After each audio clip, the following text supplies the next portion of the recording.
கடந்த வருஷம் உத்தரப்பிரதேசத்தில் இருக்கிற பிரயாக்ராஜ்ல மகா கும்பமேளா நடந்துச்சு. இந்த விழாவில் ருத்ராஜ மாலைகளை வித்த இண்டோரை சேர்ந்த மோனலிசா மக்கள் மத்தியில ரொம்பவே வைரலானாங்க. எந்த ஒரு மேக்கப்பும் இல்லாம இயற்கையாவே இவங்க அழகா இருக்காங்க அப்படின்னும் இவங்க கண்கள் ரொம்ப அழகா இருக்குன்னு நிறைய பேர் மோனலிசா பத்தி சோசியல் மீடியால பேசிட்டு வந்தாங்க. இவங்களை பார்க்கவே நிறைய பேர் மகா கும்பமேளா விழாவுக்கு போனாங்க. அந்த அளவுக்கு மோனாலிசா மக்கள் மத்தியில கவனத்தை ஈர்த்தாங்க. இது மூலமா இவங்களுக்கு நிறைய பட வாய்ப்புகளும் கிடைச்சது.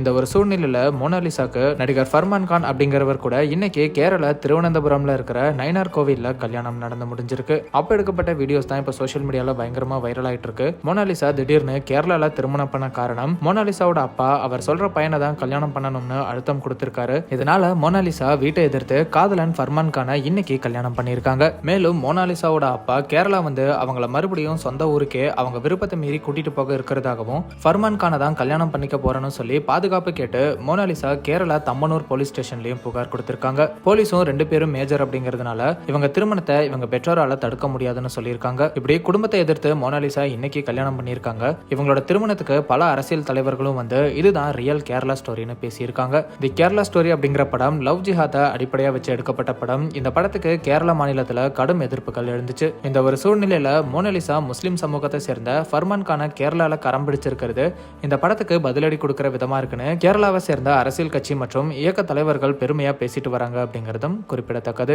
இப்படி மோனாலிசாவோட திருமணம் சோசியல் மீடியால பேசுபொருளா மாறி இருக்கு.